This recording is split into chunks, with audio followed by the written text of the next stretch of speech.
ولی جو سچا ہوتا ہے نا اس کو دنیا کی لذت تو اس کو نفرت ہوتی ہے.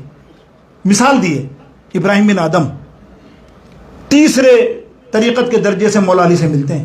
حضرت ابراہیم آدم اتنا بڑی پائے کے ولی اللہ ہے، یعنی ان کے مرشد حضرت فضیل بن عیاض، ان کے مرشد امام بصری، ان کے مولا علی رضی اللہ تعالیٰ عنہ، 3 درجے میں ہے. اتنا بڑا پائے گا کیا چیز تھا.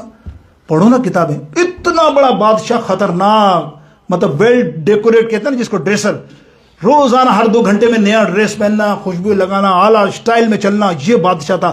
جب سوتا تھا تو منو گلاب کا کمرے کے اندر بچھا کے بیڈ پہ ادھر ادھر، تبھی سے نیند آتی تھی بابا خوشبو میں. لے مطلب کہتے ہیں نا لے اسٹائل والا یہ بادشاہ تھا.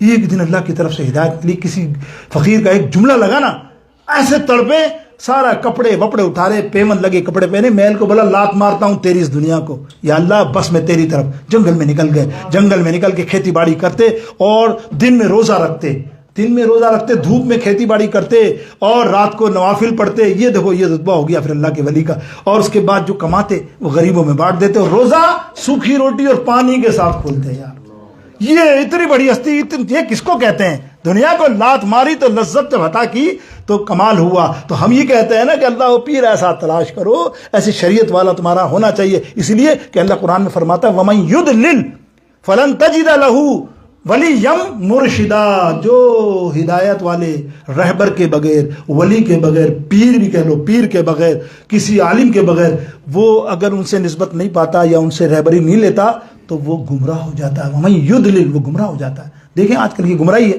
یہ سب میڈیا، ان کو کوئی ہے ہی نہیں تو 10 کو مان لیتے ہیں، اس کو مان لیتے ہیں. اگر آپ کے پاس ایک صحیح معنوں میں عالم ہو، ولی ہو آپ کا رہبر میں، اسی لیے کہتے ہیں مرشد بنانے کا معاملہ سرکار نے بھی تو بنائی تھی نا.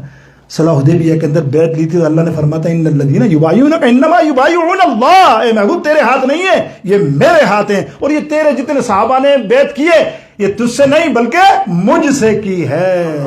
ید اللہ فوق ایدیہم. قرآن کی آیات کی میں وضاحت کر رہا ہوں، کوئی میں اپنی طرف سے کوئی حدیث نہیں بیان کر رہا. تو اس کا مقصد کیا ہے کہ بیعت ضروری ہے، بیعت توبہ. اس کی بڑی تفصیل ہے، کبھی ذکر ہوگا تو کروں گا. 3-4 توبہ کی ہوتی ہے، لیکن یہ بیعت توبہ کہلاتی ہے جو مرید اور پیر کے درمیان ہوتی ہے. پیر مرید کو بناتا ہے، مرید پھر اسے توبہ کرواتا ہے اور اصلاح کرتا ہے. اس کی اصلاح ہوتی رہتی ہے، اس کو رجوع کرنا ہوتا ہے، پیر سے رجوع کرتا ہے. اب میرے دوستو بزرگ آئیے، اشرف تھانوی صاحب نے اپنی کتاب میں ایک واقعہ لکھا. میں اس لیے کہہ رہا ہوں یہ واقعہ کہ نہیں ماننے والے یہ قبروں کو نہیں مانتے، نہیں تو مانتے ہی نہیں کہ مزار پہ جاؤ. یہ نہیں مانتے وہ اندر ولی زندہ ہے، وہ تو نبی کو زندہ نہیں مانتے تو ولی کی بات تو دور کی ہے نا. اب وہ کہتے ہیں کہ ایک صاحب کشف، کتاب کا نام ثلاث الاربع میں نے بتایا، صاحب الکشف، سمجھتے ہیں صاحب الکشف اس کو کہتے ہیں کہ کسی مزار یا قبر پہ جائے اندر والے کا حال معلوم کر لیتا ہے. ایسے بندے بھی ہیں اللہ. اور یہ تو خود بیان کر رہے ہیں، ہم تو مانتے ہیں بھائی، ہمارا تو عقیدہ ہے، لیکن یہ بیان کر رہے ہیں ہاں بھائی صاحب کشف، یعنی اس کا مقصد ہے قبر کا حال جاننے والا. پہنچا، اس نے فاتحہ پڑھی، فاتحہ کے ہاتھ اٹھائی، تھوڑی دیر ہاتھ اٹھا کے چھوڑ دی اور فوراً مجاور کے پاس آیا. 3 چیزیں آپ کے نظر میں آئی، سمجھ میں نہیں آئی آپ کو عقیدے کی بات. میں تو اپنے عقیدے کی ڈیفینس کر رہا ہوں، ڈیفینس. 3 باتیں آپ کی سمجھ میں نہیں آئی. وہ کہتے ہیں قبر پہ گیا، کیا کرا؟ فاتحہ پڑھا. سمجھ میں نہیں آئی تمہاری بات بھائی. وہی تو سوچو نا یار، ہم پڑھیں تو شرک بدعت، وہ پڑھیں تو ٹھیک. وہ پڑھا، فاتحہ پڑھنے کے بعد پھر کس کے پاس گیا؟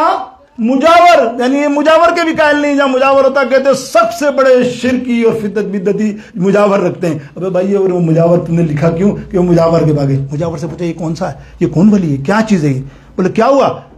بولے میں دعا مانگ رہا تھا تو مجھے اندر سے آواز آئی ابے ہاتھ نیچے رکھ. بھائی میں دعا مانگ رہا ہوں، فاتحہ مانگ رہا ہوں، مجھے کہہ رہے ہیں ہاتھ نیچے رکھ. بولے میں مرا نہیں ہوں. یہ خود لکھ رہے، میں اپنی بات نہیں بتا رہا ہوں. میں مرا نہیں ہوں، میں تو زندہ ہوں. تو میرے زندہ کی فاتحہ پڑھ رہا ہے؟ اللہ، میں نے ہاتھ فوراً نیچے کر لیا. اب تجھ سے پوچھتا ہوں یہ ہے کون؟ تو وہ بتاتے ہیں آپ نہیں جانتے، یہ شہید ہے، یہ اللہ کے ولی بھی ہیں اور شہید ہیں. یعنی زندہ کیسا؟ آپ خود میں ان کی کتاب یہ بیان کی کہ یہ دیکھو یہ معاملہ ہے. اللہ رب العالمین جل جلالہ، ہم یہ کہتے ہیں نا کہ اللہ والوں سے محبت رکھو کہ اللہ اللہ. میں نے آخر میں جملہ یہ کہنا ہے کہ جب تم اللہ کے ولی سے پیارے سے جب ہاتھ دے دیتے ہو نا تو وہ ہاتھ تمہارے پاس اپنے پاس نہیں رکھتا، وہ آگے بڑھا کے غوث پاک کو ہاتھ دیتا ہے. وہ غوث پاک سے سیدھا سرکار کے پاس جاتا ہے.